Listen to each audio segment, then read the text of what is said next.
latest na pagpapahayag na ginagawa ni Congressman Barbers, pagpapakita po yan ng height of arrogance, kahambugan at kawalang respeto sa mga garantiya ng konstitusyon sa karapatan ng mga mamamayan. Kasi ilan po sa mga dahilan na yung mga reklamo ng ilang mga vloggers tulad ni Attorney Trixie Cruz Angeles, sila MJ Kembal Reyes, Mark Anthony Lopez, Cathy Binag, Joey De Vivire, and Doc Lorraine Badoy at iba pa ang naghain. Ilan sa kanilang mga dahilan ng pagsasampa ng kaso ay yung direktang pag-aakusa nga ni Representative Ace Barbers na narco-vloggers at may kaugnayan umano sa Philippine Offshore Gaming Operator itong mga vloggers na ito. Pero sa dalawang privilege speech po ni Congressman Barbers nitong Huwebes, hindi raw siya bothered ka Eric sa isinampang mga kaso. Subalit na intriga siya kung bakit pumalag yung mga nagkaso sa kanya sa terminong narco-vloggers, gayong wala naman daw siyang binabanggit o tinutukoy na mga pangalan mula sa hanay nila. Anong masasabi mo dito? Ang mga latest na pagpapahayag na ginagawa ni Congressman Barbers, pagpapakita po yan ng height of arrogance, kahambugan at kawalang respeto sa mga garantiya ng konstitusyon sa karapatan ng mga mamamayan. Sino ba naman ang hindi mababahala sa kanilang ginagawa na magpatawag sila ng TRICOM hearing samantalang naka-recess ito at ang Kongreso at ang mga pinapatawag nila 90% mga kanilang itinuturo na involved sa Duterte political camp, no? At ang 10% mga pabalat bunga na lang yun na inimbita nila na kunwari may iba pang vloggers.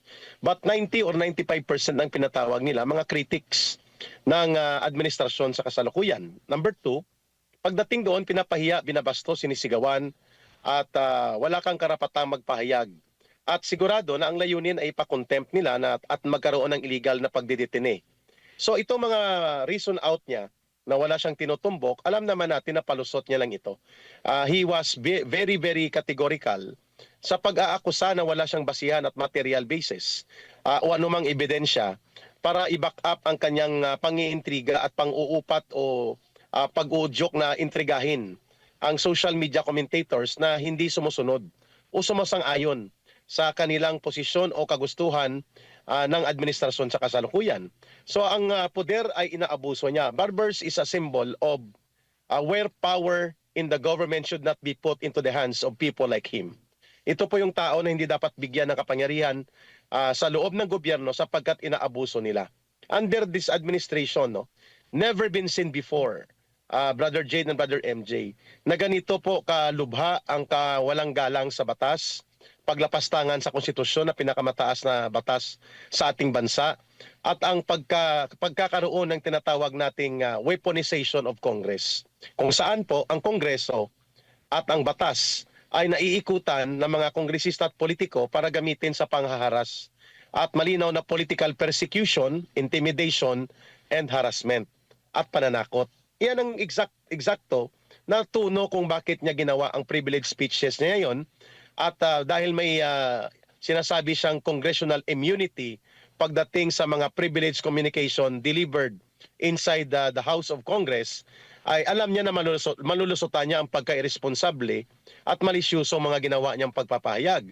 At pangatlo, na gusto kong i-point out dito, imbis na magpaliwanag siya kung bakit nila ginagawa ang ganitong paglapastangan at malawakang pangaharas at pananakot sa mga social media personalities and political commentators, lumabas pa ang pagiging hambog na posisyon niya na hindi niya kinikilala ang karapatan ng mga mamamayan na magtanggol ng kanilang sarili at dumulog sa korte o maghanap ng karampatang katarungan sa panahon po na ang Kongreso o ang isang sangay ng gobyerno ay nawe-weaponize o nagagamit para sa maling pamamaraan o panggamitin sa political harassment and political persecution. So those statements coming from him are very self-serving and a sign of height of an arrogant politician na akala niya ay siyang nagmamayari ng pamahalaan at wala siyang pakialam sa damdamin at mga karapatan ng taong bayan. Ace Barbers, we are not suing them for us. Ako, personally, I'm suing him for all the Filipinos na siguro takot or hindi alam kung anong gagawin pag sa kanila gawin to. We just want you to know you have a legal remedy. This is what you do to fake news purveyors. We're suing a congressman because he felt like he could just get away with ruining our reputations. Personally, you cannot get away with ruining our reputations. Hindi pwedeng ganun. Patunayan mo. Now, if mapatunayan mo, kasuhan mo kami. Patunayan mo muna. Since we do not have the power to say that to you at the HOR, if you call us during the hearing, then we're going to the court so that the court tells you to prove to them that we are narco vloggers, pogo vloggers. I'd like to address my fellow Filipinos kasi I just want to clarify na baka akala nyo kami yung tinatakot. Hindi kami yung tinatakot, kayo ang tinatakot. We are just being made examples that if they can do this to us, who have a huge following, who have presence in social media, they can do it to you. When they go to June Abines' house at midnight and say that kukunin yung gadgets niya kasi ang kaso niya unlawful utterances, it's a warning to you that if you ever cross the line or if you offend them, they're also going to go after you. Baka you look at us and think, it's okay because they deserve it. We represent kung ano ang kaya nilang gawin sa inyo. Kasi kung kaya nilang gawin sa amin, that we have followers, that she's a lawyer, she's a doctor, alam mo yon, I work in media, people here have actual jobs. And they want us to be made examples. Kasi they want you to fear criticizing them. So, nakikita nyo kami, either you're happy, whether you're happy that we're going through this or you're sad that we're going through this, just so you know, just so it's clear to everyone, we're just examples of what they're capable of doing when you criticize them. And this is why we are suing Ace Barbers. We are not suing them for us. Ako, personally, I'm suing him for all the Filipinos na siguro takot or hindi alam kung anong gagawin pag sa kanila gawin to. We just want you to know you have a legal remedy. This is what you do to fake news purveyors. You sue them. You sue them for libel. You sue them for cyber libel because Ace Barber seems to think na he needs all these regulations on social media. He doesn't. We have laws. We have ready laws on how to sue people who slander your name, who libel you. This is it. You sue them. You sue them like we do Ace Barbers who, for some reason, handpicked us and said narco vloggers kami. And pogo vloggers kami, and purveyors of fake news kami without a single shred of evidence. This is what you have to remember. Pinatawag kami doon, sinabi niya December 4, December 16, and in all those other TV interviews, radio interviews that he said outside of Congress, so he doesn't have parliamentary immunity. This is the reason we can sue him. Wala siyang parliamentary immunity when he said all those things. And then he called us, and then he sent us our invites on January 28th. He said we were pogo and narco vloggers without any single shred of evidence. Kasi gusto niya. Kasi he has impunity. He feels like he can do it. Kaya niyang sabihin yan about us. Kaya niyang sabihin yan about you. So, we're suing him kasi gusto namin ma-realize ng mga fellow Filipinos natin that, you know, someday, we are the first, but we will not be the last.